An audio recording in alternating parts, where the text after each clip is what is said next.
Hey, welcome back to another Patreon lesson. Today I thought I would do another one of my production deconstruction videos, which is basically just me taking a song that I've produced and engineered and worked on with an artist and just kind of breaking it down, opening the session that we tracked it in and just kind of, going through each track or at least sections of tracks and just kind of showing you how some decisions were made or how certain things were recorded, etc., to make up a song. And I'll talk some about drum stuff. I'll talk about some production tricks, just general processing stuff, quite a few things. But I think it's beneficial, all around, just to kind of see how people do things. I know I always love to see just kind of the behind the scenes or whatever of particular songs that I might enjoy, or even things that I don't enjoy, just because it still helps you kind of just understand, new ideas or new ways of doing things. So, anyways, this is really fun for me too, just to kind of like go back and revisit. A song like this was actually tracked back at the beginning of 2020. So it's been quite a while since I've actually opened the session and kind of listened to what we did. The song did come out more recently, so I did want to wait until it released to do this video. And so speaking of that, the song I'm going to be doing this on today is called Fading Out, Epilogue, and it's by a Nashville-based artist that I worked with and still work with called Touma. It's spelled Touma, and that's a moniker for my friend Casey. So this is her project, and super honored to get to work with her. We met actually playing on a gig for another artist together. She was playing guitar, and I was playing drums, and so that's how we met, and had a road trip to kind of talk music and get to know each other, and realized that we had a lot of similar taste and things in common, and so we ended up working together on this song, and it's definitely probably one of my favorites that I've gotten to work on so far, just in terms of she really allowed me to kind of stretch out and get creative and have fun with, layering, and that's something that she's a big fan of and I'm a big fan of, is just kind of creating textures and stuff, and going beyond just the kind of meat and potatoes of a song structure, at least for this style of music. And so we had a lot of fun making this together. It was basically just me and her in the studio the whole time, back at my other place before this room, and so we just made this one together. And it's fun too sometimes to just be one-on-one with somebody and be able to kind of just bounce ideas back and forth, and you're not having to like address 5 or 6 people in the room, although that can be fun too, just because you have more ideas and all that stuff. But yeah, this was a very just more intimate situation in terms of it was only, all the ideas were spawned just from me and her, basically. And so, yeah, we had a lot of fun doing this. And before I get into jumping into the actual session and showing you the master and everything, I just want to give a little shout out to the other people that worked on this. Micah Tawlks here in Nashville mixed it for us and did a really great job. He also tracked a piano part at the very end of the song that you'll hear here shortly. And that's actually the only thing I don't have in this session, is the piano part at the end, because basically I played out a demo, like a MIDI, basic MIDI piano, and then sent it to him knowing that he'd be mixing it, and asked him to record it on a upright he has at his place. And so I never actually needed to have those files. But anyways, Micah did a great job. He works on a lot of awesome music that's coming out of like the indie alt scene here in Nashville, and so you can go check him out. And then my buddy John from Nada Recording mastered this track as well. So just wanted to give those guys a shout out before we jump in. And also, I'll probably mention this as a reminder again at the end of the video, but make sure to go check out Touma on social media and all that good stuff. She's got 2 songs out now, the one I'm about to show you and one she did previously that's also amazing, and there's also music videos for both of those songs that are really great, so you should check those out. So what I want to do first is just show you the final master. So I think it's beneficial, or at least in my mind, just to kind of hear what we're addressing, So I'll play the master file So this is, as the song stands out in the world now, and then basically we'll start back at the beginning and I'll work my way through the tracks just so that you have a clear side of, referencing like how everything is sitting, so you can kind of hear what it ended up as, and then we can kind of work backwards a bit. So I'll go ahead and do that now. So this is Fading Out by Touma.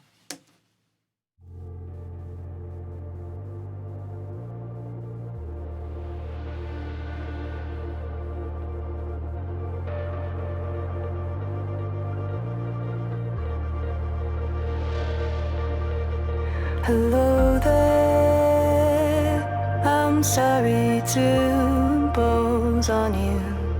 I just started thinking that I'll never love somebody new. And I can see where I wanna go, fading into the blue. I'm waking up in a dream, and I'm killing the muse. And when you draw a line in the sand, I'll say what you wanna hear. A quiet sleight of the hand, and I begin to disappear. And you can say you don't want me, say you don't need me, say you don't know my name. And I keep fading out, and I keep fading out.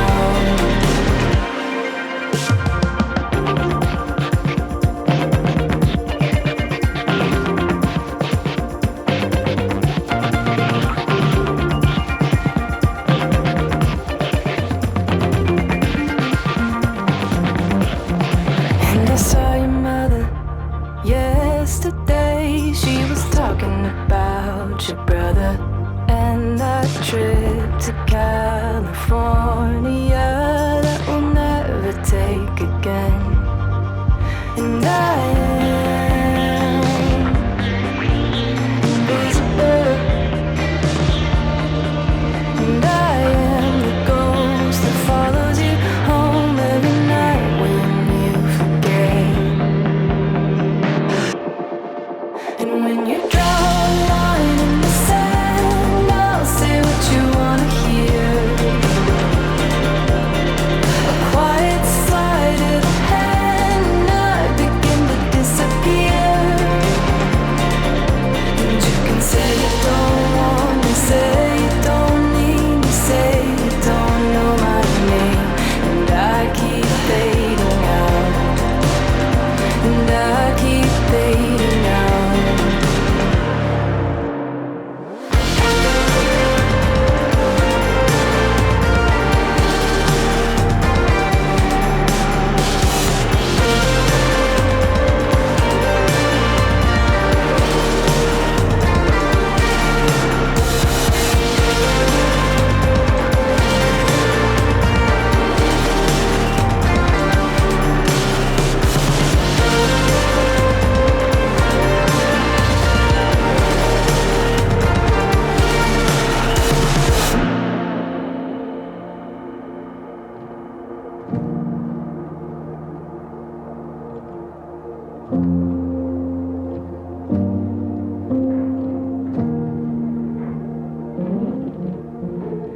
I guess I'm glad to notice. I guess I'm glad to know I can never let myself be lonely if I don't love it all.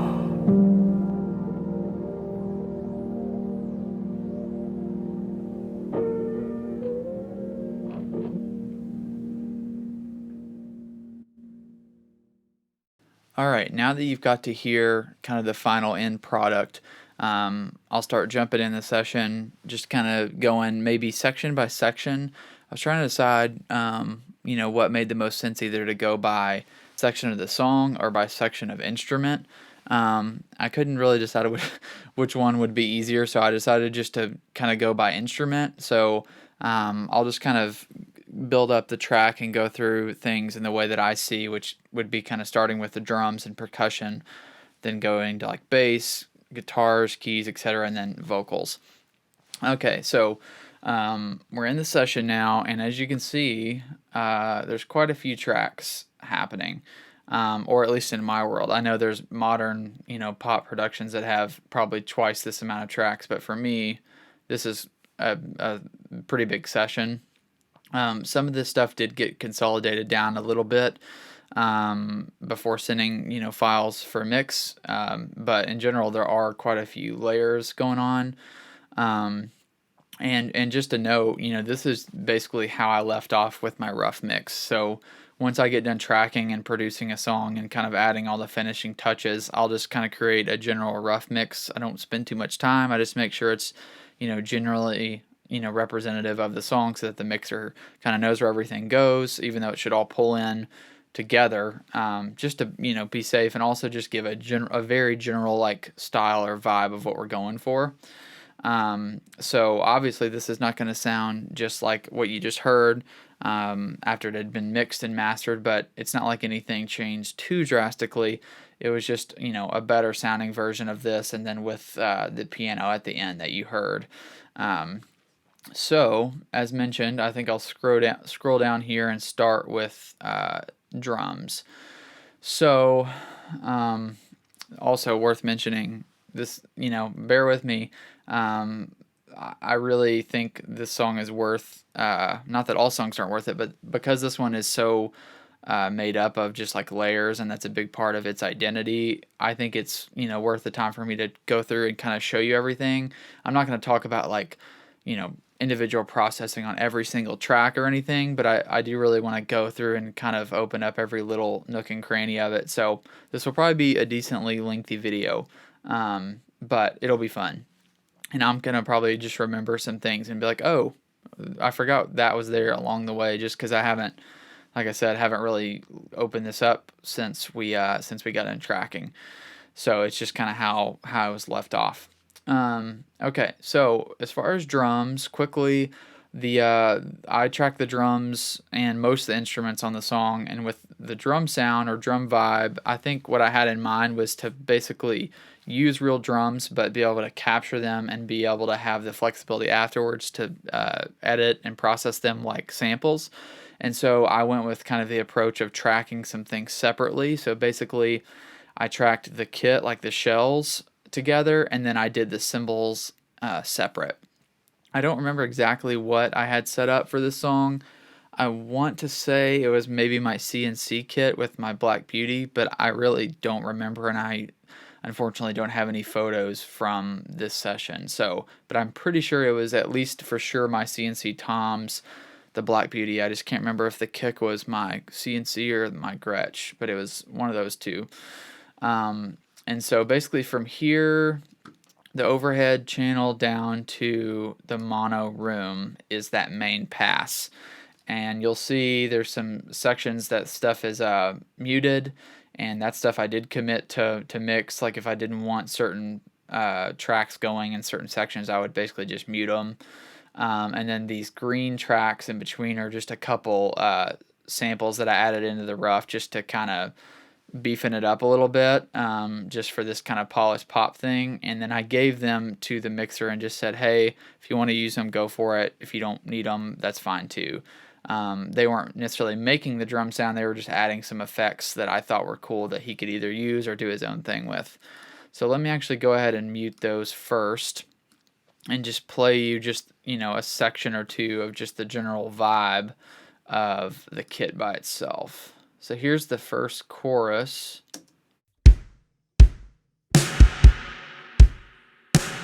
Okay, I accidentally unmuted the samples. Here we go.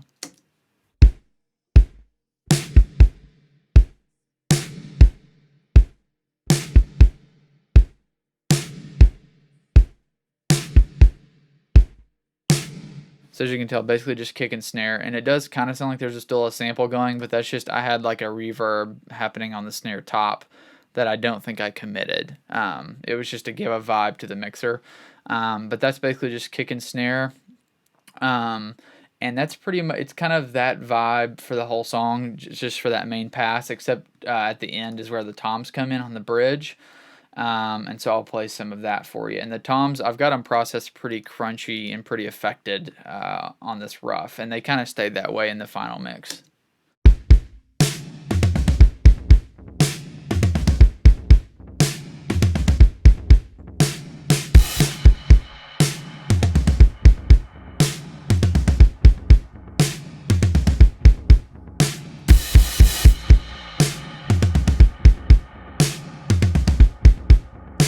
So overall, you can tell the vibe is like they're pretty crunchy, distorted drums.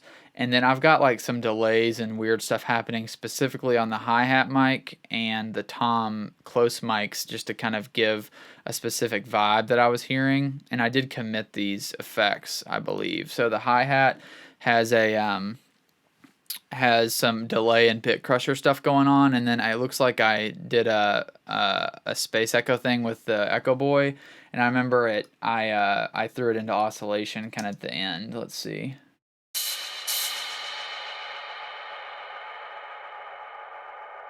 So yeah, that isolation feeds into that last piano section, and then for the toms, let me solo those up really quick.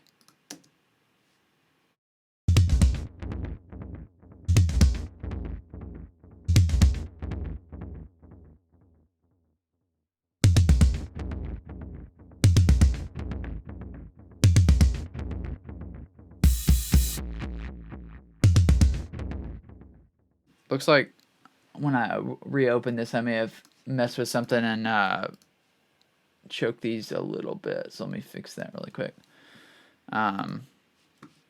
So yeah, the toms had a lot of saturation on them, and then that delay that you kind of hear going on as well. So that was the main drum pass, and it was just trying to get like a tighter, I mean, I did have a mono room mic going, but it's not mixed in too heavily. It's just kind of getting that tight, you know, kind of distorted drum thing. And then these tracks right here are like kind of a separate vibe, and that's why they're pulled down. So they were taken from the original pass, but I wanted to affect them differently. And I didn't want to automate a bunch of effects on and off, so I just, for my rough at least, I just pulled them down here. I think when I actually sent the tracks, I pulled them back up into the main pass and just explained to the mixer, hey, this is kind of what I want to do in this section, but let him do his own version of it. Sometimes I'll commit that stuff. Sometimes I'll let them do a better, like, say, can you beat this? Just if I don't feel super confident with what I've done, you know? So this was that interlude section in between chorus 1 and verse 2. And I wanted the drums to kind of be taken over by like a phaser-y, like modulation kind of thing while they were playing that kind of faster groove. And so these are the tracks that I just pulled down basically to do that vibe. So here's that.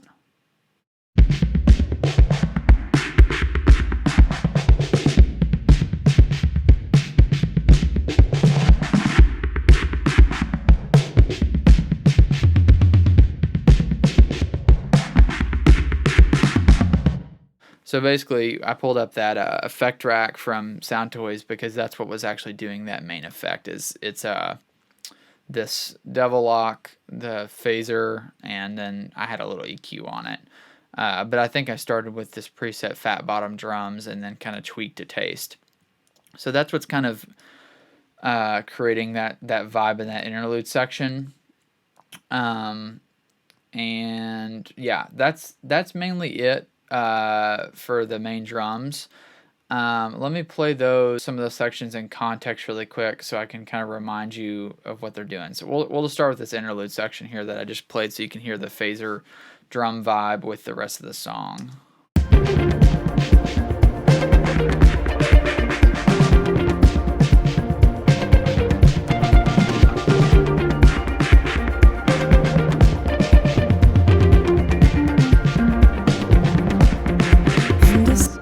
So yeah, that's a really unique section. I was really happy with the way that came out just because it took us a second to figure out how that was going to transition between the chorus and the verse. Like I knew I wanted something weirder to be there, but at first it wasn't feeling good as far as like the transition between those sections. And so we finally kind of got it with some different processing and other things going on.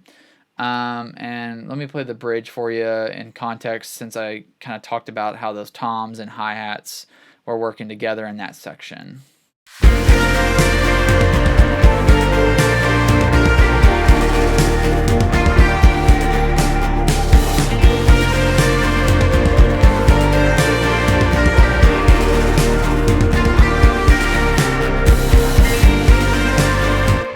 So yeah, everything's pretty aggressive, but just those simple little tom fills with all the effects and the hi-hats being kind of crispy with that delay, it's a certain vibe that I think really worked well, to kind of contrast like the cleaner pop, indie pop thing with like a little bit darker, like more mysterious vibe. So that's the main like shells, and then basically I'll quickly run over the cymbals. There's nothing too crazy about them. It's just the idea of having them separate so I could affect them in isolation, etc. So here's the hi-hat pass, which is basically a simple pattern that goes in the choruses.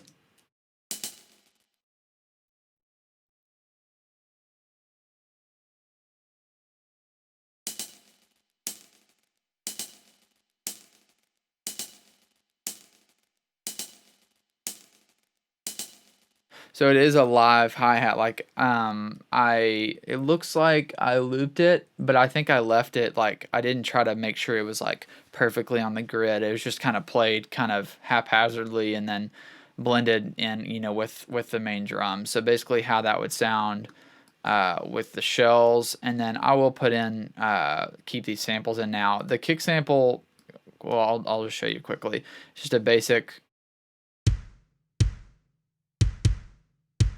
something with a little bit of room on it, no big deal. Like I said, I'm not even sure the mixer used these in the final mix, and then the snare sample was just a long verb kind of thing.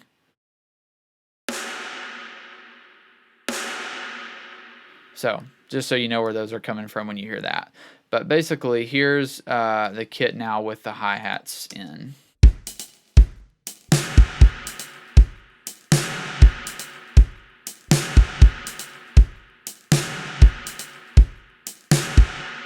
So makes sense a little bit when you hear it that way. Or like, for example, here, with the toms in, then you start to hear those layers on top of each other.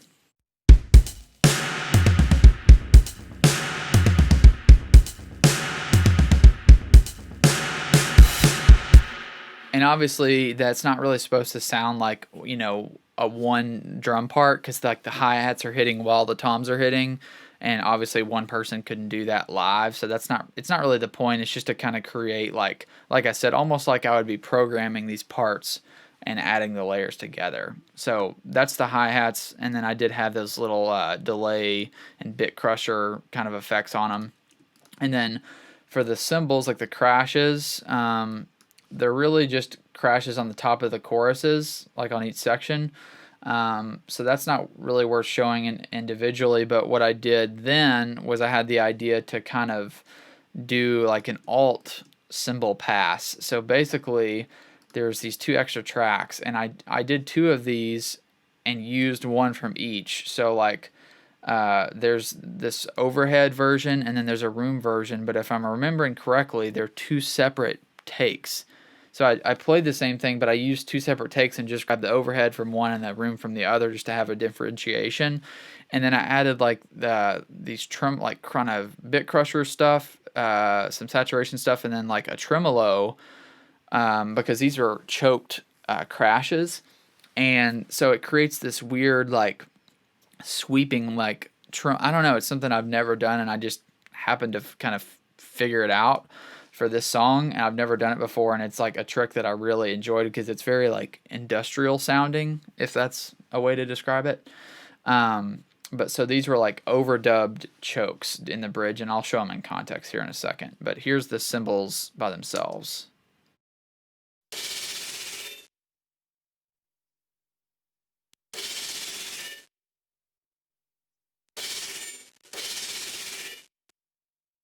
So they've got these little like sputtery sounds in it, but you don't hear that really, within everything else. But those are basically going against or with, you could say, the main crashes that are that are ringing out, and then there's the short ones behind them.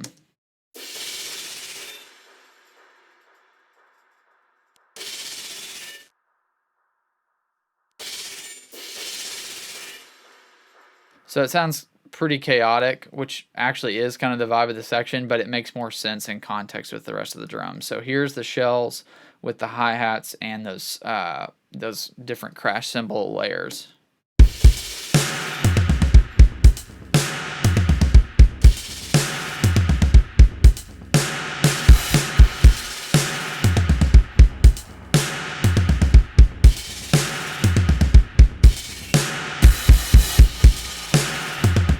So a lot going on. It kind of sounds like there's several people in like a drum circle or something, um, in the not lame way, I guess, that I think of a drum circle. But that's kind of what it sounds like, to kind of create all those layers and textures happening.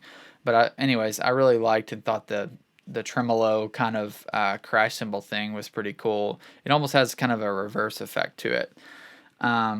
So that's the main drum, kind of the overall scope of the drum sound and thought. Like I said, kind of tracking everything separate was a big part of what made that work well.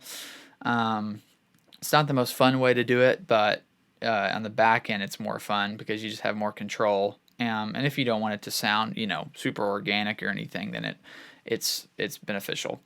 Perk wise, there's quite a bit going on this song. Definitely more percussion instruments and textures going on than most things I work on, which is also a lot of fun. At the top, we've got kind of our basic, like some shakers, tambourine shakes and hits. There's some bongo passes that kind of go throughout the song. Two different vibes. There's like a wetter one and then a drier one. There's some riser kind of effects. There's these knocks are basically, I was just put a mic up in the room and was hitting like this wood shelf that was in the other room. There's a glass breaking sample that I pulled from somewhere, like a free sample site. I just, on the downbeats of the choruses, I wanted a bunch of stuff to kind of explode to make it sound like larger than life. So there's that. There's a crash sample thing from Logic that I like to use sometimes. Excuse me. The bottles tracks are basically some like old whiskey bottles that I saved, that I'll hit with sticks and mic sometimes. And then there's a sub drop, which is I think a sample I made from a kick drum, but I don't remember exactly the source of where it came from. But it's definitely, it looks like I think it's something I made. But instead of just showing you that, I'll probably just show you some sections with all the perk in and then with the drums. So it kind of makes a little more sense. Let's see. Let's start with the back half of verse 2 here and see what we got.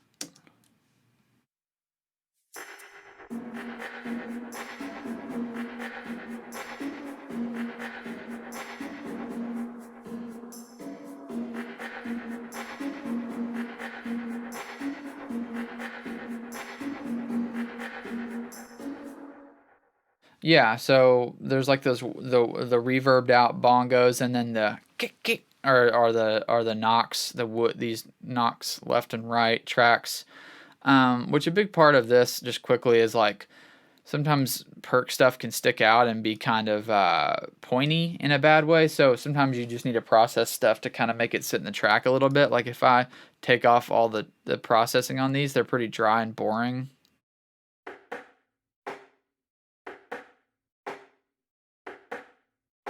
But then I did, distortion and tremolo and probably some spring reverb, and delay.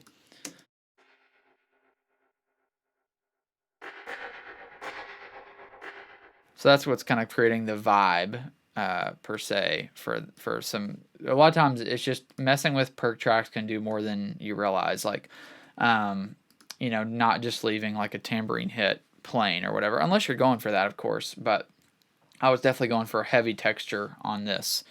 So like here's like the bridge where a lot is happening. There's going to be some bongos going that are a drier bongo sound, and you'll hear kind of the impact stuff like the glass break thing and the crash and the bottles. There's a lot going on.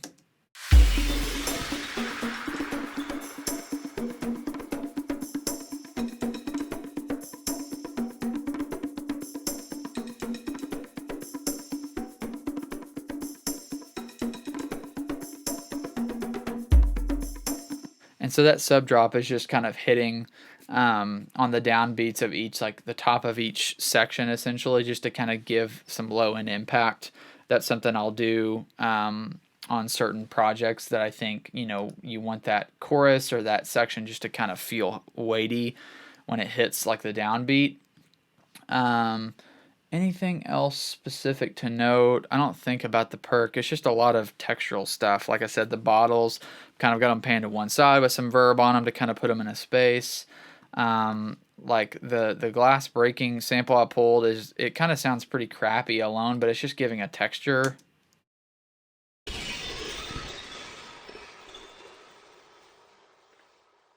Yeah, so I pitch shifted it down and added some delay on it to kind of give it some length, and I think it was probably too bright and brashy without the pitch shifted thing. Let's take a listen.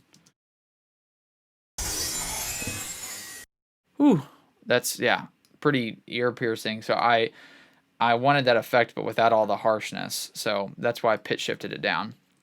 Okay, let's give some of this perk stuff some context. I'll just solo up all the percussion and all the drum stuff here and play a few sections. Let's see what we got. Let's just go to the chorus and maybe play into the bridge here. So this will be the back half of chorus 2 into the bridge section.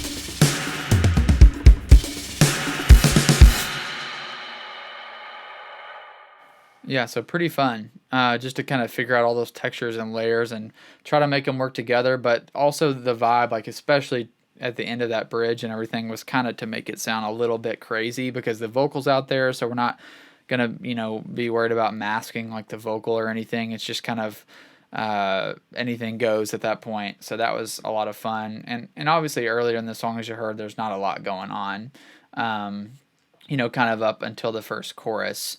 So that's kind of, once the drums and perk come in, they are a pretty big driving factor for the song, but it kind of, basically the air or the room to breathe was at the beginning as it kind of, built up tension into that first chorus. So yeah, quite a few drum and perk tracks, partly because these drums are separated out into that interlude section. Actually, let me play that really quick because that's, like I said, a pretty cool vibe or section there, and then we'll move on.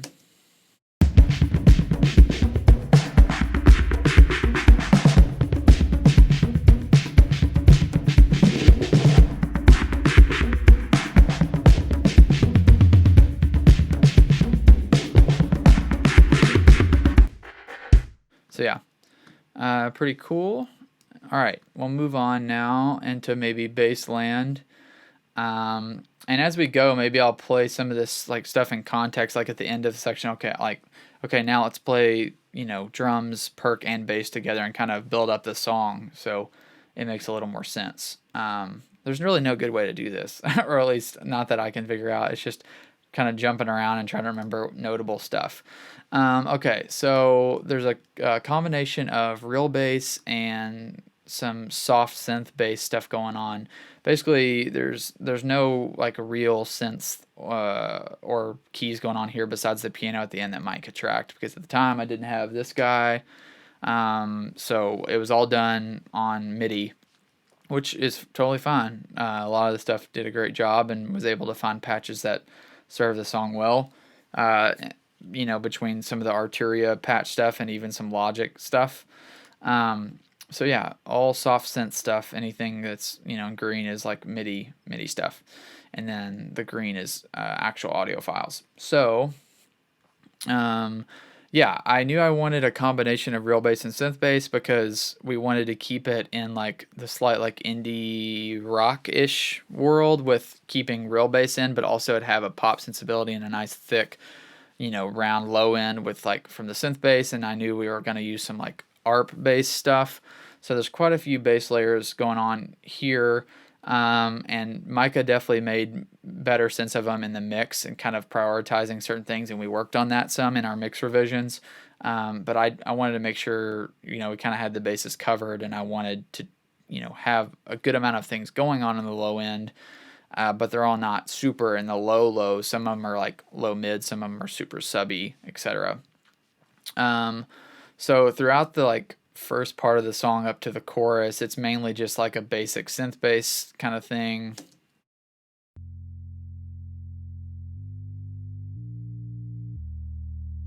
Pretty like just super boring, just holding down the low end. It's not supposed to stick out.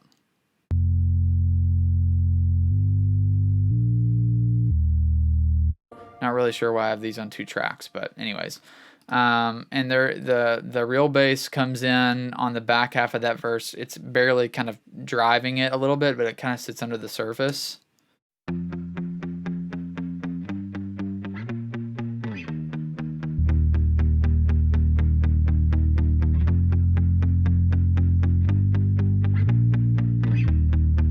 So, but as you can hear, I've filtered out all the low end, so it's mainly just like mid-range to kind of create like a pulse.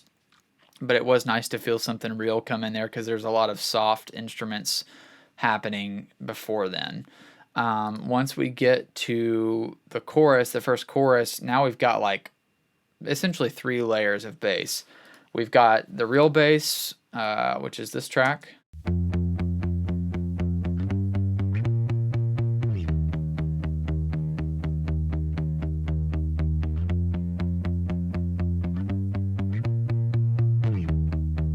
So it's just kind of pumping along like a palm muted picked sound.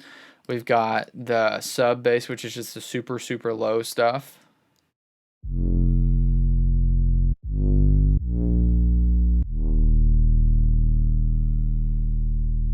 And basically you can hear I've got the attack kind of swelling in so it doesn't get in the way of the transient of the real bass.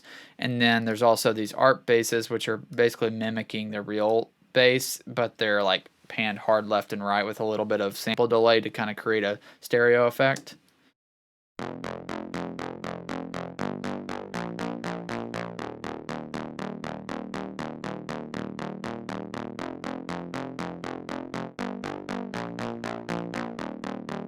So basically we've got the sub bass covering all the like super, super low stuff. We've got the real bass kind of doing the low mid kind of stuff, and then we've got the ARP basses doing the kind of mid to high mid, like crispier sounds.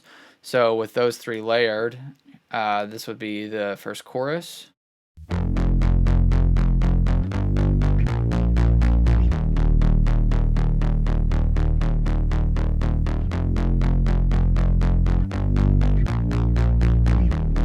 So really, obviously this mix or how they're like leveled could be different from what Micah did in the final mix, but I think it's pretty representative of the idea that you feel that big bottom end of the sub, you get the pumping kind of thing with the ARP basses, and then really the real bass is kind of in there to just keep it feeling human, like feel the slides, the more natural like just sounds that happen when you track a real bass. And then the only thing that changes throughout the song is at the end for the real bass, I turned on, I think it was like a fuzz or distortion pedal to get like a pretty aggressive, as you can see it smooths out of here in the transient department just because all those transients are kind of being smushed together by that effect. Just because, like I said, I wanted everything to feel pretty chaotic and big and kind of brassy and aggressive, etc. I could go on with the adjectives, but I think you get it.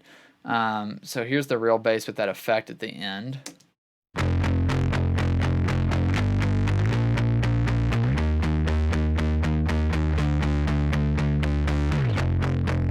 So yeah, pretty aggressive. It actually definitely sounds more aggressive in isolation than it does in the track, but it still has that bite to it. And then another element that came in here and kind of took over for the art basses, because now I've got an even more aggressive real bass happening, and it's crunchier in the top end. So I didn't want that competing with the art basses, just because those kind of had that like crispy bitey top end, so I didn't need those anymore, but I wanted something that had a kind of a different effect to bring one last kind of low end or low mid kind of texture to this bridge. And so I've just found like this is actually just a Logic Alchemy patch with some effects on it, and it's just like a brassy, as it's named, it's like a brassy stabbed sound basically.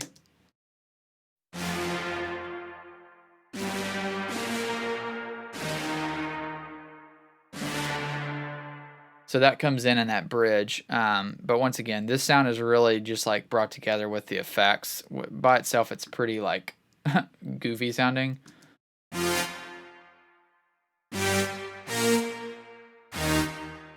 So it looks like I used the Logic pedal board for some fuzz, which I love using that. And then I've got the Valhalla thing kind of spreading it hard left and right, and then Echo Boy doing a distorted slap kind of thing. So the bass layers in that section together sound like this.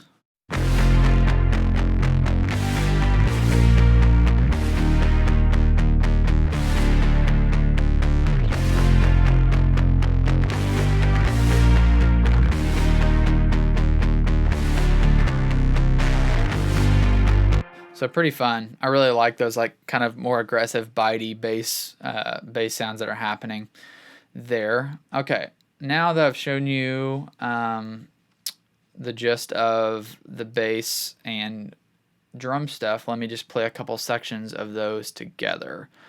So solo up everything here. I could go to my buses and do this, but I just felt like, doing it like this today.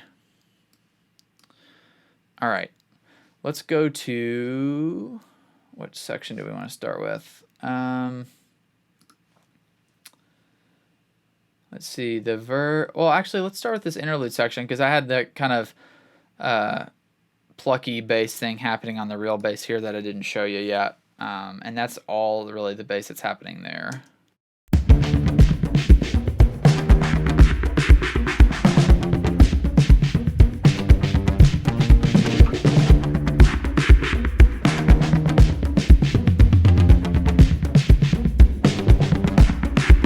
The bass is almost acting like a guitar in that section. I kind of wanted that section to thin out in the low end, so that, right after that big chorus, it gets kind of thin, just to add some, dynamic and different energy, to, keep the song moving. If it's all like huge, big bottom, low end, then nothing really sounds big, because it's big the whole time. Let me jump ahead of the chorus so you can hear that, and then I'll probably either let it play into the bridge or skip ahead to the bridge.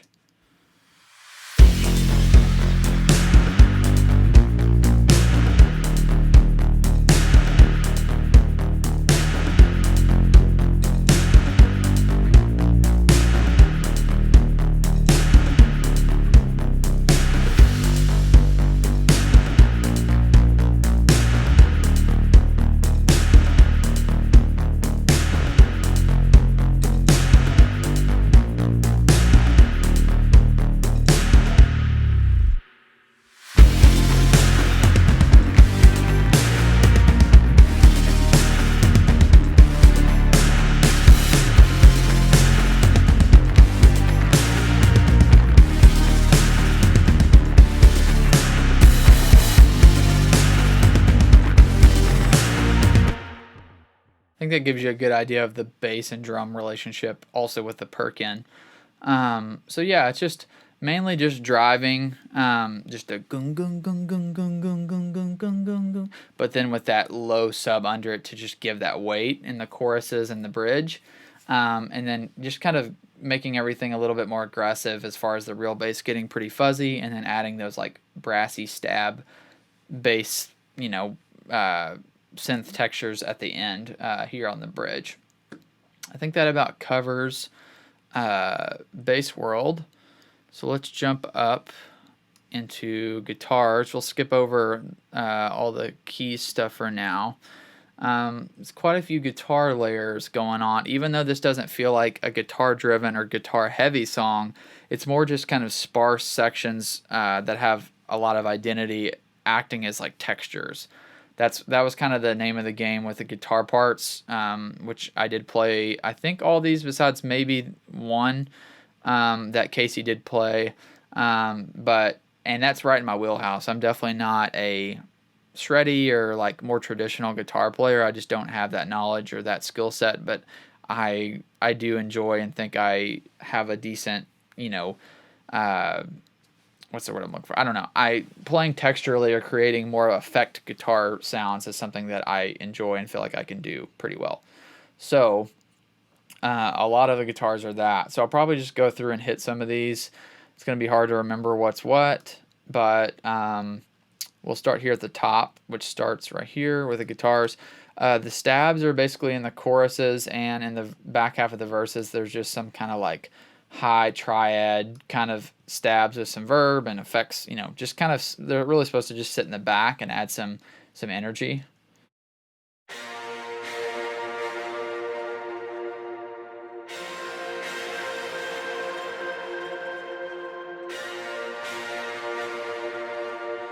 So I think what I actually did was I created like a manual delay. So as you can see, they're offset a little bit.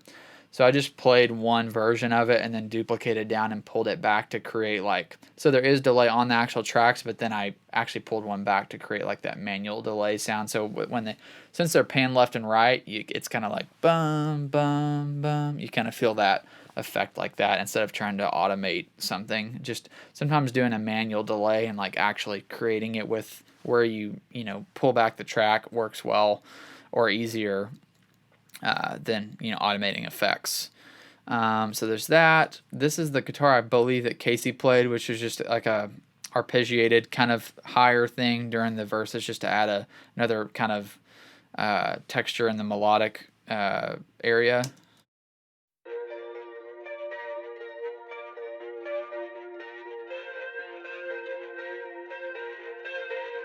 Yeah, that's basically just working with the bass that comes in. It kind of comes in with that small bass sound that I played earlier.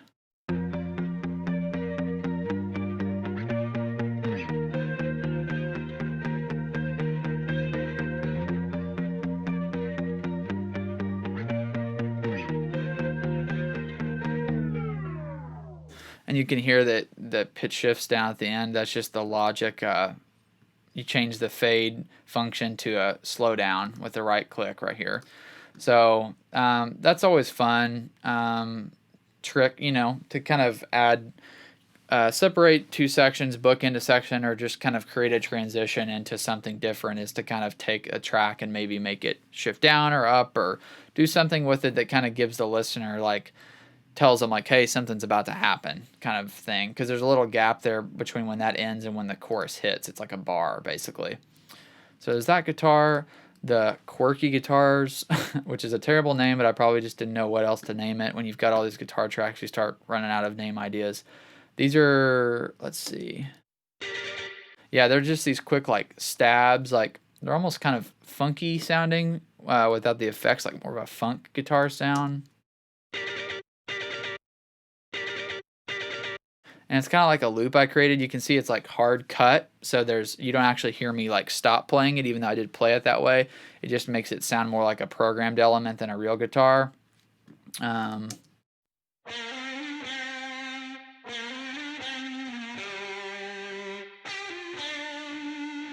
that's essentially kind of like a lead-ish part, but it sits very in the background of the final mix.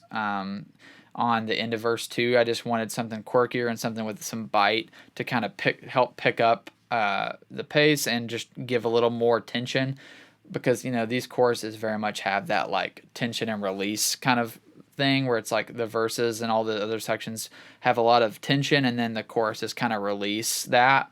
And so that effect with that heavy vibrato and all that, and that kind of bitey like direct sound, helps kind of create tension. We've got the plucks here. Let's see. And these are just quick little, very staccato. There's one left, I think, that's low, and then one that's right that's high, or maybe they're backwards. We'll see. But it's a low and high octave of just a little pluck part. And this was actually Casey's part. This was on the demo. I wish I still had the demo that she sent me so I could show you kind of where the song really started. But this was basically her part, and I just believe I just retracked it.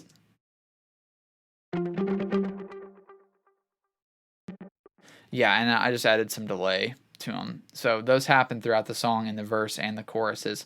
It's kind of like a response to the vocal. Like if I play the lead vocal here. Draw a line in the sand, I'll say what you want to hear. So it's kind of just like a phrasing, like counter melody kind of thing, which is awesome. And I love that she came up with that idea because that vibe, like her demo guitar kind of sounds slightly different, but it had that same kind of staccato thing. And that's what helped me come up with a lot of the other ideas. It's just kind of following that lead. These are just acoustic tracks. In the choruses, I just kind of wanted a driving acoustic guitar to kind of sit under the surface. Once again, just kind of creating another texture and something to give it just like keep it slightly in that indie rock realm. Just putting more organic instruments in there that sound more organic and natural and not so processed kind of helps keep it from being too pop, which, you know, that was just kind of our goal, is to kind of let this song ride on the line of like indie and like pop music. So this is actually, and it was purposely a direct sound. Like I didn't put a mic in front of the guitar. I just wanted it to be kind of stale-ish sounding, but tight. And then I affected it with just a little bit of saturation and some phaser stuff to kind of make it move a little bit.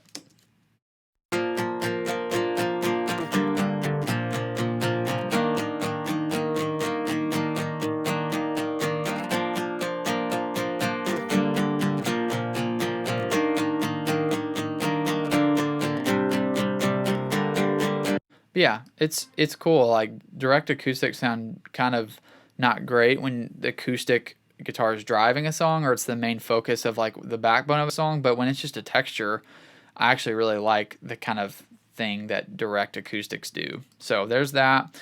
Some more this is almost like a percussive element. It's just like a rake with some verb and delay.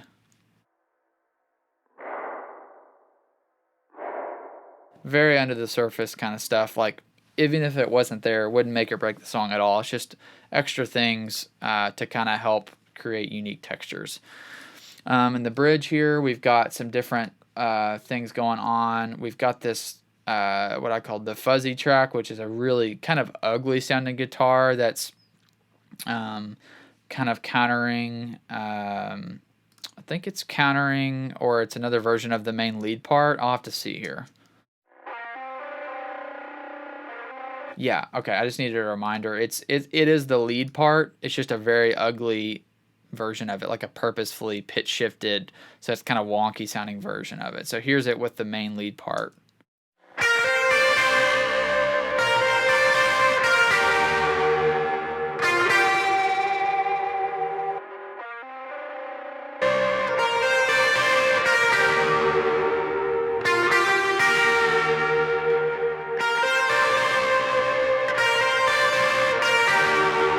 By the way, I should have mentioned, I believe that every electric guitar, well, in acoustic, I just mentioned, every guitar I think on this whole song is direct. So no amps. Every guitar was just like my Jazzmaster into my pedal board into this Heritage preamp.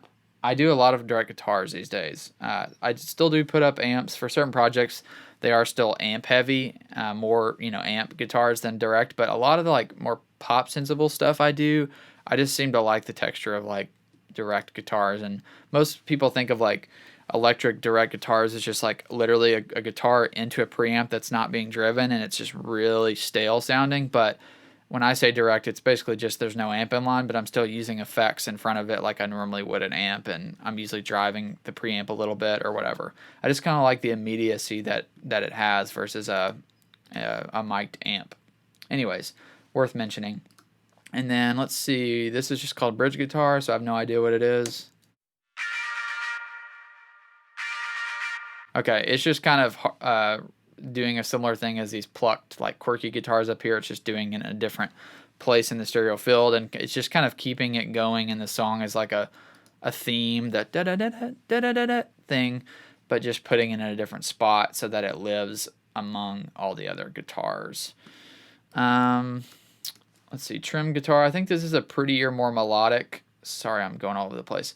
Kind of prettier, more melodic guitar, because we've got all these real stabby, bitey guitars, so I feel like it needed something under it that was a little prettier sounding.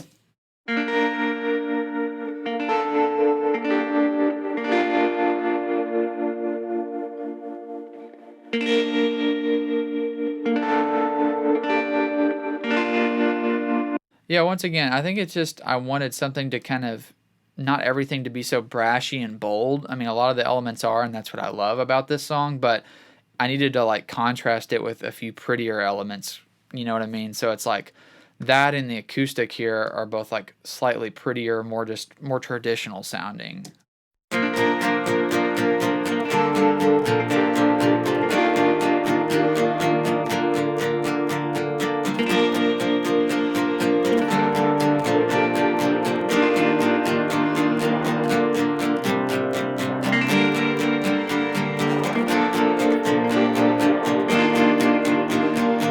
So yeah, and I just added those rakes in there just so you could see what those were doing. And then when I add in all the kind of bitey lead parts, here's the bridge, just guitars only.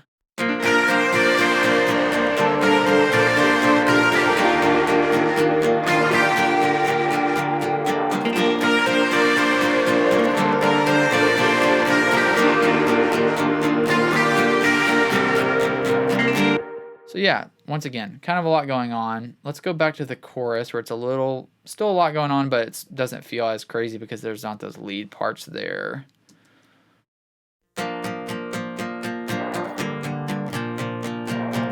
Oh, I left out the stabs in the chorus. That's a big part of the chorus guitar vibe. So let me put all these back in.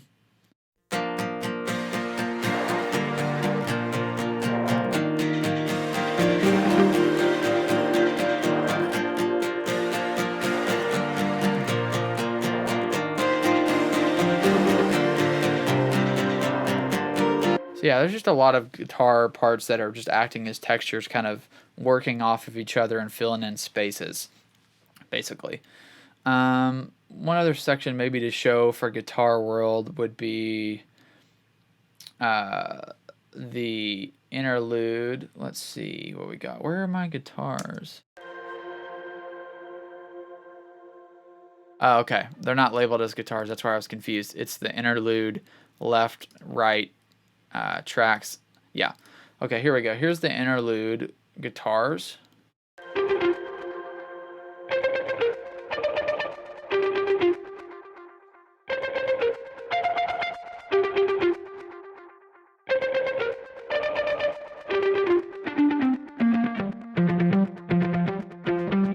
Let's take a look at those guitars, because those sound quite a bit different from all the other ones in a really cool way, and I don't remember what I did on these. Obviously, I cut them so that they have that kind of almost programmed kind of sound, but I do have some delay. Let's see. Here's what it sounded like just straight in without the effects.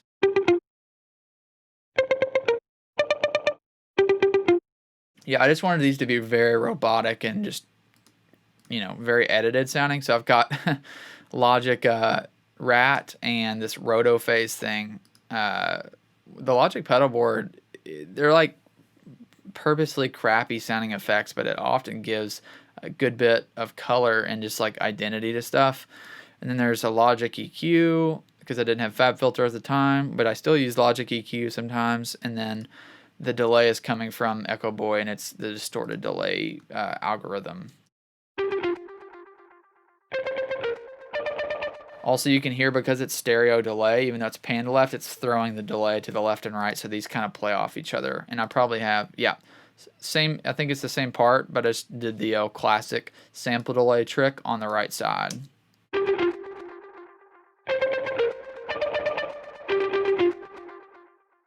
So, and those go with the bass, the real bass tracking thing that I showed you earlier, this part.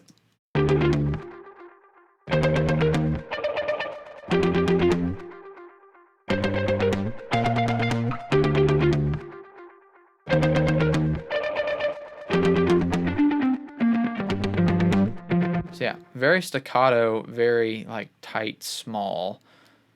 You know, the choruses have a lot of big open stuff, but that part is very more tight and staccato, which is pretty cool. All right, now, okay, I should just use my buses now to solo up stuff. Let's do drums, bass, and guitars and show you a few sections of those together now. Let's just start with that little interlude after the chorus.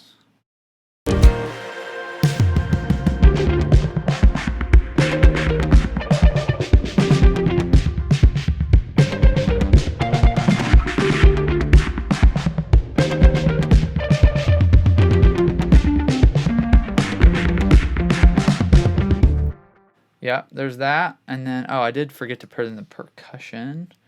Let's put that in for a chorus here. Let's see what we got. Let's start at the back end of verse 2 and go into the chorus, and then I'll get to the bridge.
We were missing my sub drop going into that bridge. Gotta replay that. It really does do a lot to the impact of a downbeat to have a good like sub kind of sample.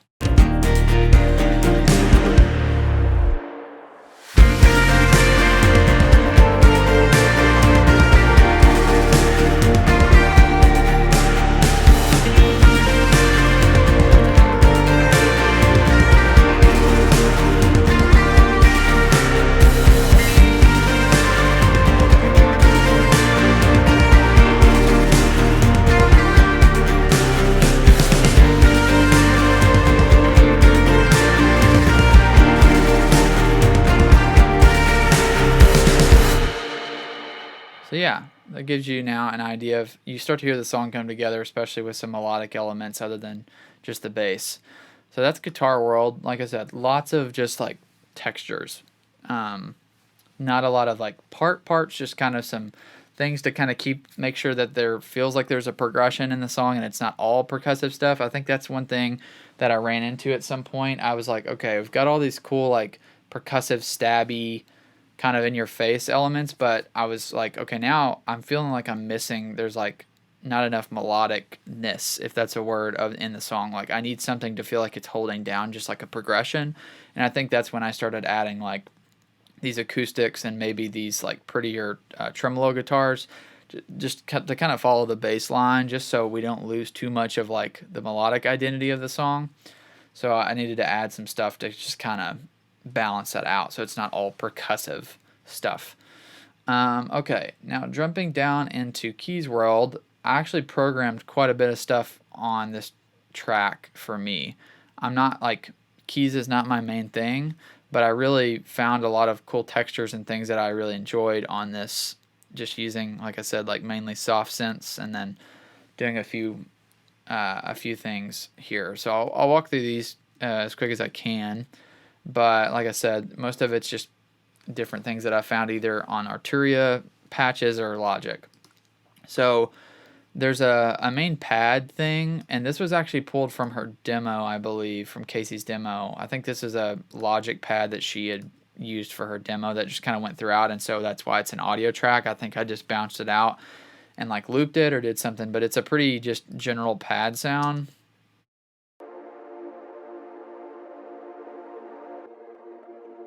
Yeah, so the only thing I did is I created like a weird quirky version of it. I've got like some pitch shifting and little alter boy stuff to give it like this like lo-fi like warbly thing, and I just layered it with the main one. So these two together.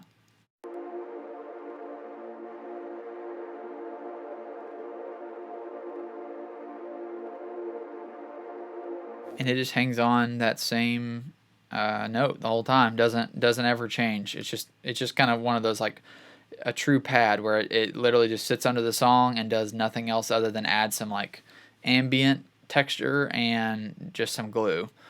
So there's that. The glitch pad at the beginning is the same thing. I just put this sketch cassette plugin on it to make it kind of drop out and glitch, which was cool. Not probably worth showing, but that's what that is. And then these two tracks are again just kind of texture that go throughout the song. We've got what I called fast plucks, which is just like an arpeggiated thing. Let's get a little further.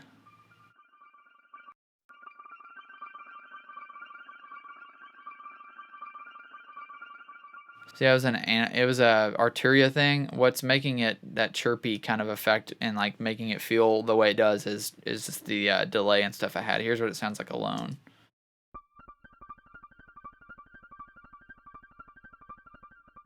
Then with the effect.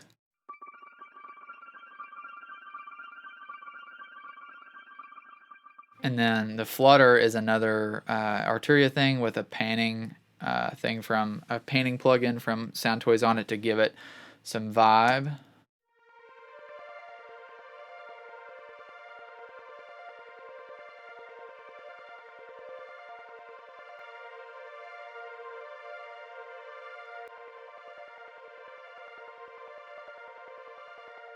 The painting plugin can do really cool stuff. Like sometimes I use it more like a tremolo, like a hard tremolo like that, than actually just, slow or smoother pan. It's actually creating that kind of like I said, like a flutter effect. That's why I named it Flutter. It's almost kind of movie trailer-ish feeling. But I basically just automated these two up and down in the song just to kind of create moments and dynamic, just more ambient textures. So there's those. I'll play these together in a second. We've got a piano here, which is a MIDI piano. This one I didn't need retracked because it's just sitting under the surface of the first verse, and I've got it sounding real wonky, but with the cassette plug-in and some delay and reverb. So it's not supposed to sound like a real piano.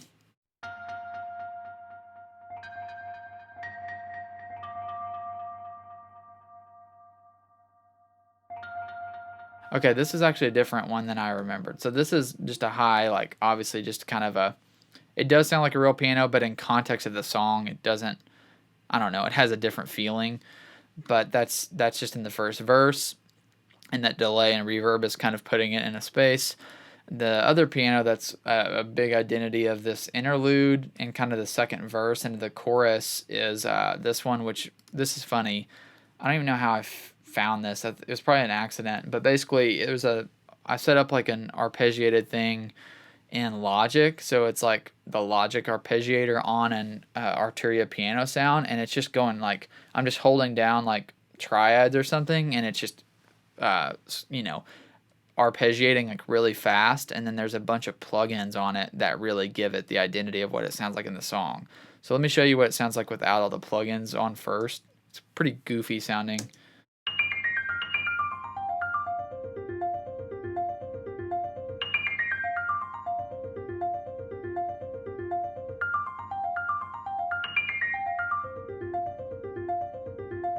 So yeah, it sounds ridiculous. And then I added a bunch of delay and tremolo, and obviously it's just like mangled basically. But that's what gave it the identity that it does, which I'll show in context here shortly.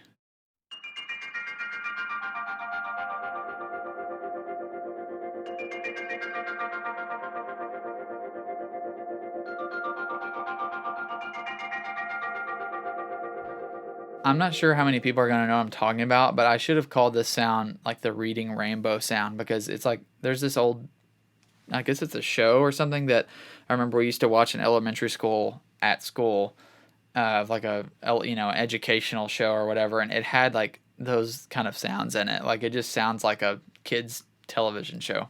Anyways, that'll definitely be worth showing in context here once I get through all the key stuff, because that's a big part of the interlude vibe. This is the piano that I programmed at the end to show Micah what to play. So it's basically just a...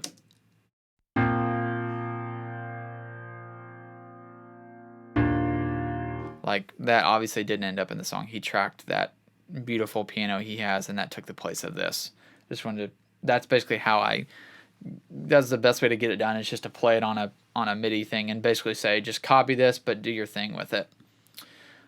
This was cool. This is basically like, I wanted him to track a very in the room sounding piano with like just being able to hear everything, but I also wanted it to just have that kind of texture in the background where it sounds like somebody recorded the piano, but somebody else like didn't even know they were like needed to be quiet or whatever, and they're just like, you know, rustling around, or like they're messing with something, and just to kind of create like a depth of field or whatever, just to kind of make it feel very in the moment. And so I basically tracked myself just like messing with my like old organ bench I used to have. I just set up a room mic and cranked it up, and then tracked it, and then threw some plugins on it to make it less just harsh, and this was like way bright and just kind of annoying sounding, so I threw some plugins on it, which I'll show you. But this is literally just me just like rustling with stuff. Like it's just literally random.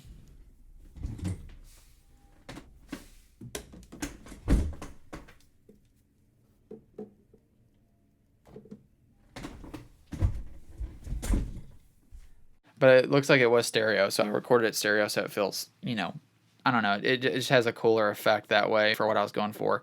But I used a Logic EQ, Devil Lock, and a verb that's really like, it's not a verb with a tail, it's just like probably high mix, low decay. Yeah, like almost minimum decay, high mix, just to make it sound like a room even more so. So this is what it ended up like with the plugins.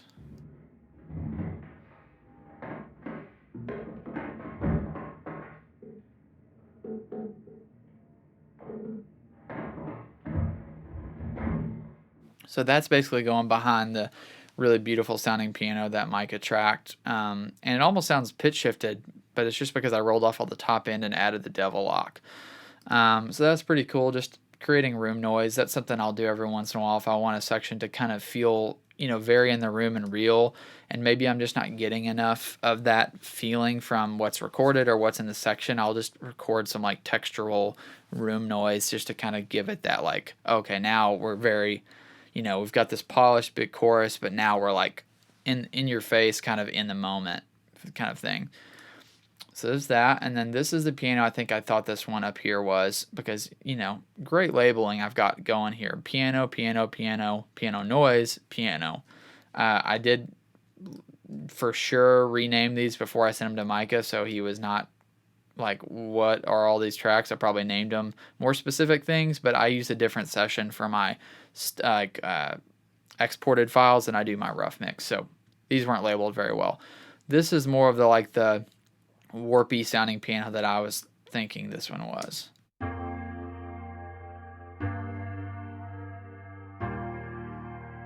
So yeah, it's like chorus and stuff, so these two together.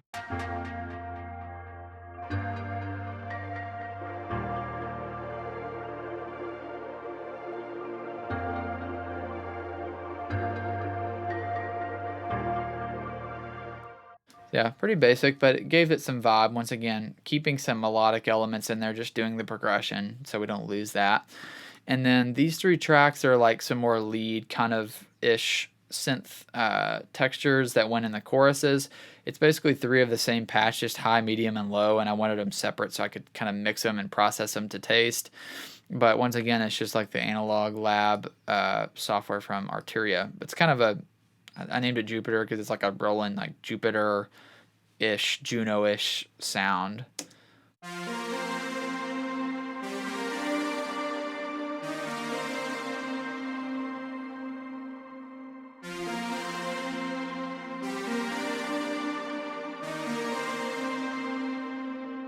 So yeah, really like that patch actually quite a bit with the effects. I've got like some UAD delay and Valhalla stuff going on. Anyways, I really like that sound.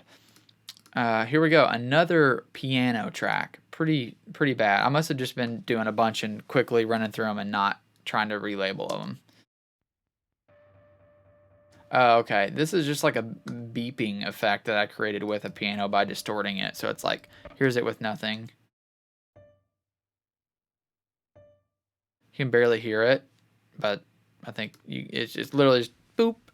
And then I just did Devil Lock and Sketch Cassette and Delay to create like this. I don't know, it sounds like it's kind of got that industrial vibe that I was talking about earlier, where it just sounds like I don't even know, like a machine.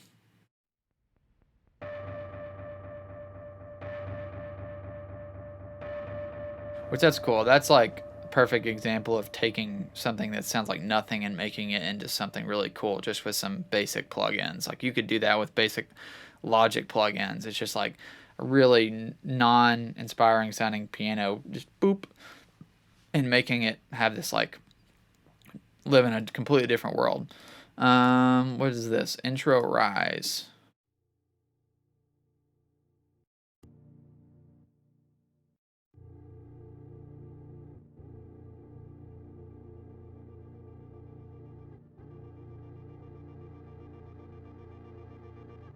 Obviously just some kind of low mid pad thing that I programmed in the verses. Weird ARP. Let's see what this is.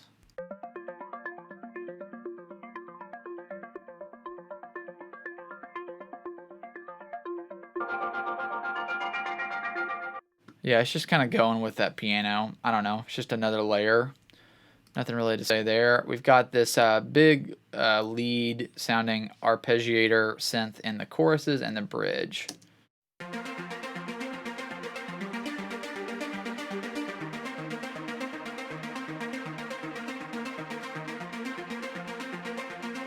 Yeah, using these two plugins and some EQ to kind of spread it out and give it, make it sound less like computer-y, basically, with this like fake spring reverb thing, and then using this just to kind of get some width out of it.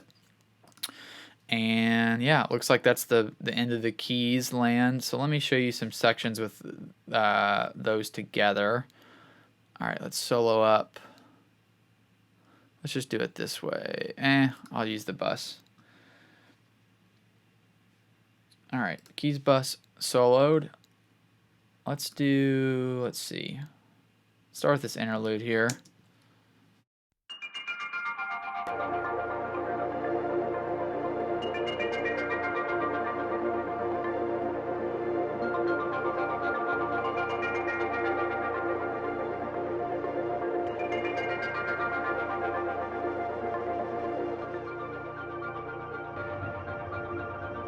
Yeah, let's skip ahead to a chorus. That's mostly just like ambient-ish stuff in the verses.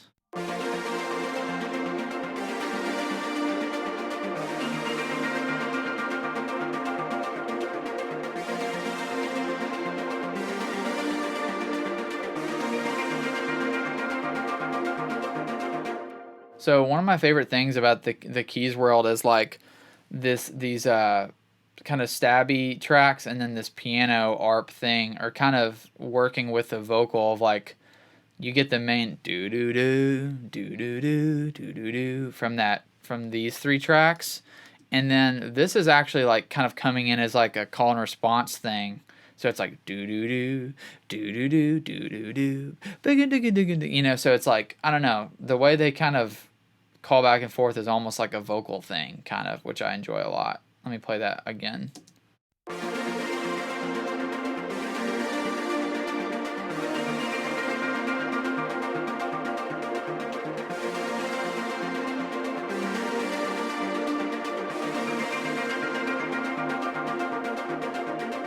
And a lot of that just continues into the bridge, just because the guitars and the drums kind of take over as the spotlight, and these just kind of pump along there. One thing that is cool sounding often, though, with these kind of sounds and songs is like just to hear the synth and the bass stuff together, just because that it almost feels like an electronic song when you do that. So like, let's play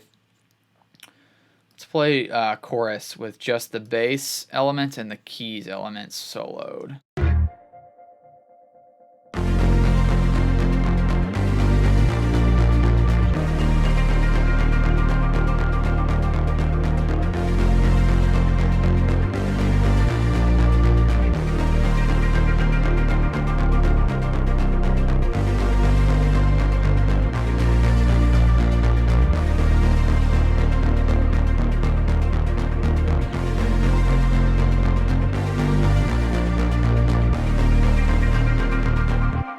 So yeah, pretty cool sounding just alone like that. Let's play a little bit of the verse just because the keys and the bass are kind of the main things in the first part of the song, which is the part of the song that I haven't played much from because it's more sparse.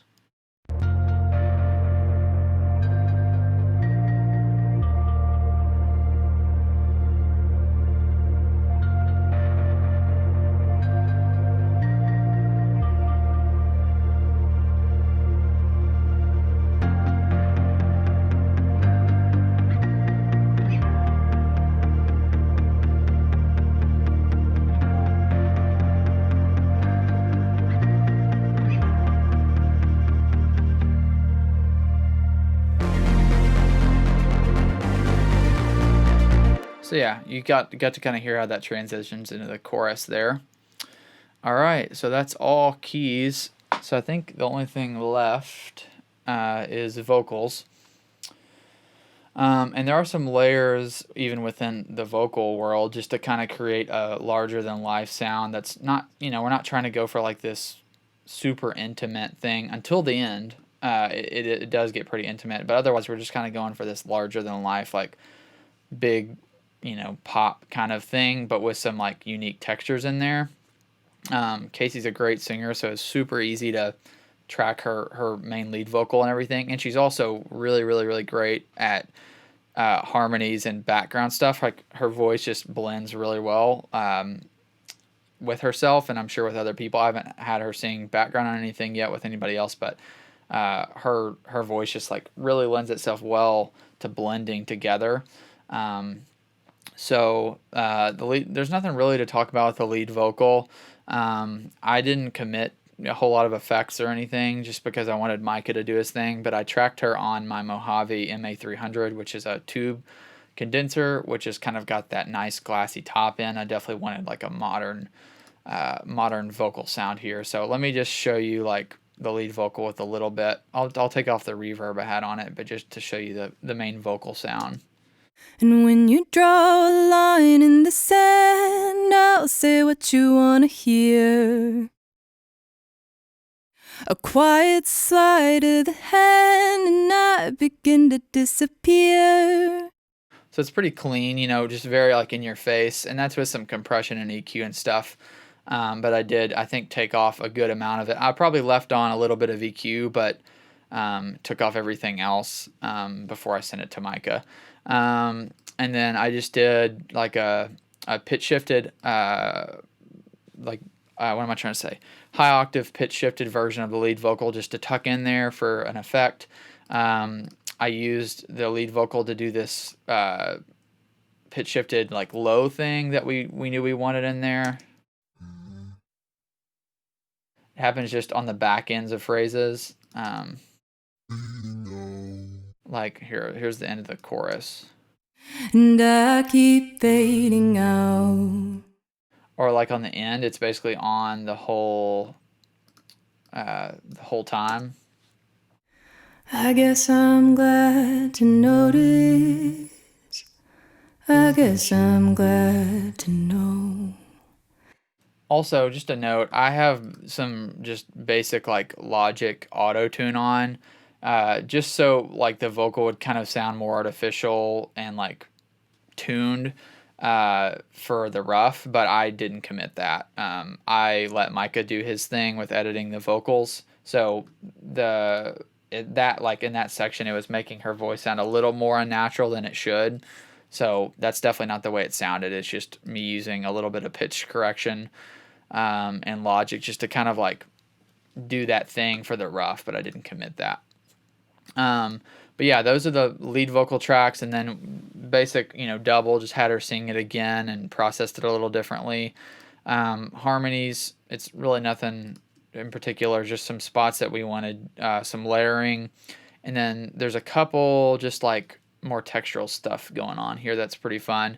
One idea was there's these 3 breath tracks, which I just kind of had the idea to have her just go, just to kind of create this effect in the choruses, so that when it hits on the downbeats of certain parts, that it kind of has that release You know, a lot of choruses have that release thing where it kind of builds up tension and then the chorus is the release of the song, but I wanted to actually give like that, like kind of like feeling without it sticking out too much to be like super cheesy. But I think tucked in there, you don't really notice it, but it just gives you that like that satisfying release of the chorus. And so I literally just had her just out in space, just kind of go, and then I just uh, duplicated it and created like a stereo effect for the choruses.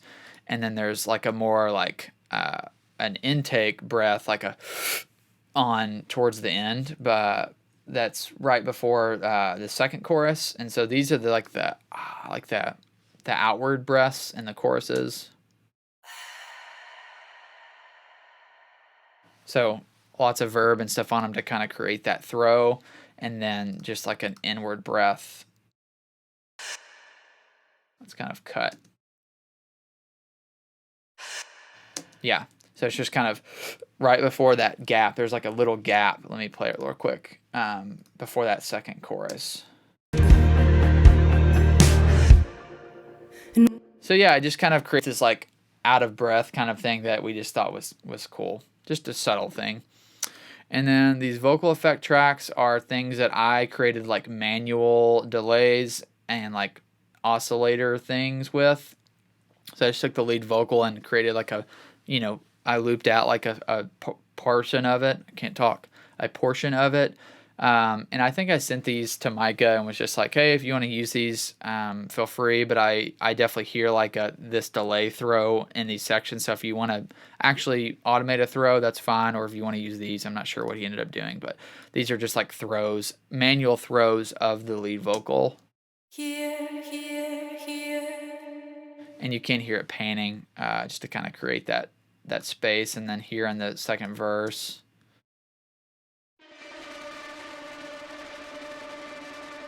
So that doesn't even sound like a voice. It's got all this stuff on it to mangle it. Let's see what it sounded like. Here.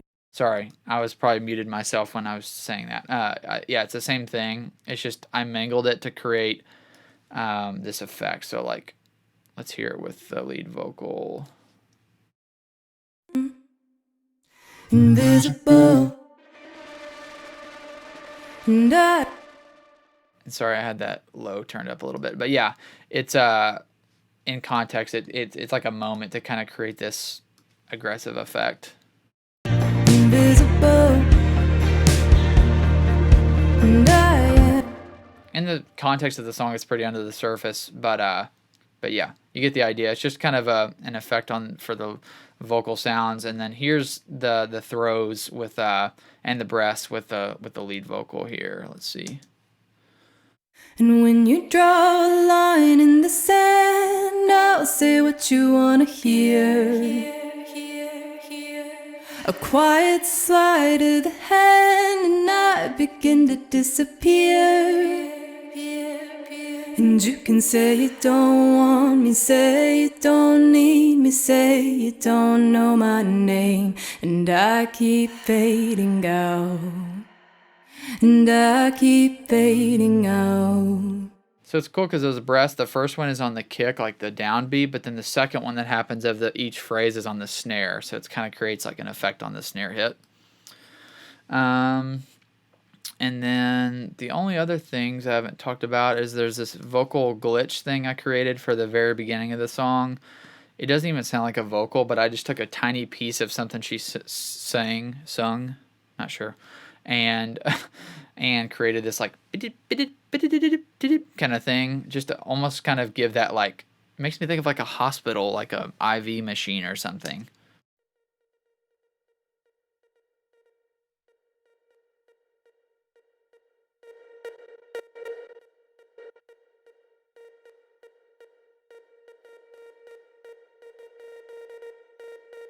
So that's what it sounds like without effects. It's pretty like purposely like kind of clicky sounding without.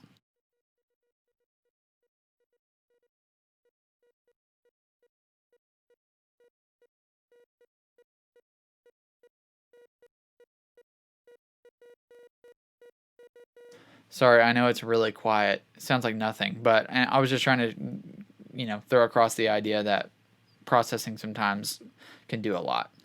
So there's that, and then I think this is the only other thing I didn't talk about. It's just another texture in the interlude to kind of create some movement.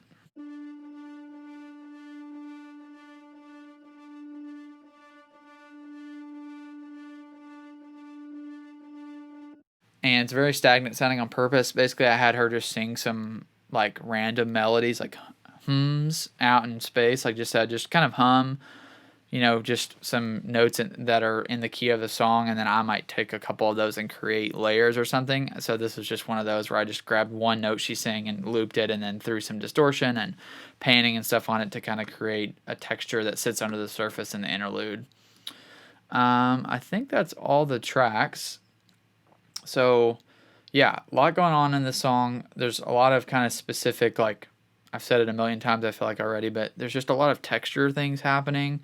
And then a few of the more, like, melodic things just to kind of even out the contrast so it doesn't just feel like it's all percussive. There's, but everything is either kind of tight and aggressive and crispy, or it's kind of like ambient and long. It's kind of those two elements to create like the overall vibe of the track.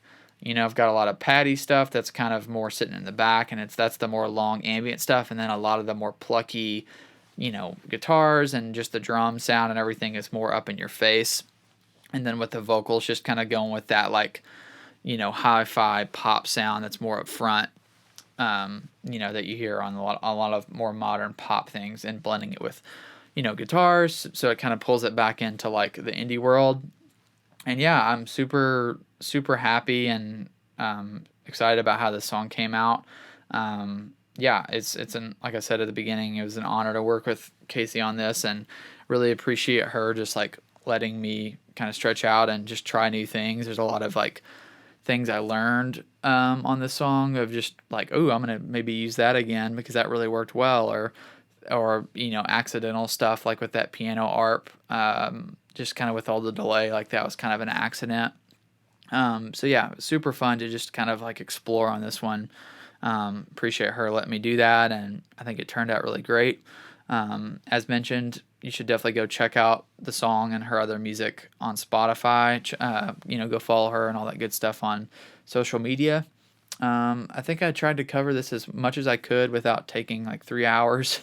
So if there's anything that you have questions about or want me to dive a little deeper into, just let me know. And if not, I'll see you next time.